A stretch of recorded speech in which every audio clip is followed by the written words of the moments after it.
కొంతమంది post tubectomy అంటే పిల్లలు కలగకుండా ట్యూబెక్టమీ చేసుకున్న తర్వాత కొన్ని కారణాల మూలన if they want another kid వాళ్ళకు కూడా ఈ ట్యూబ్స్ అనేది రీకెనలైజేషన్ ద్వారా కలుపుకోవచ్చు.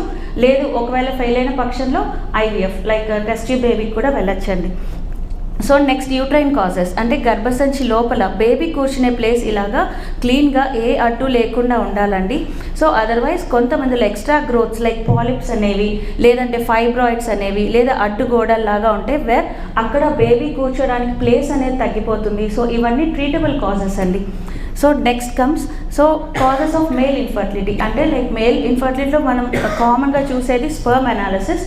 ఒక చిన్న వీడియో ఉంటుందండి. లైక్ WHO క్రైటీరియా ప్రకారం స్పర్మ్స్ లుక్ లైక్ దిస్. ఇవన్నీ మనకి మొటైల్ స్పర్మ్స్ అనమాట. సో ఈ మొటైల్ స్పర్మ్స్ అనేవి మూవ్ అవుతుండేటప్పుడు మనకి మినిమం కౌంట్స్ ఆర్ 15 మిలియన్. అంతకంటే తక్కువ ఉంటే ఛాన్సెస్ ఆఫ్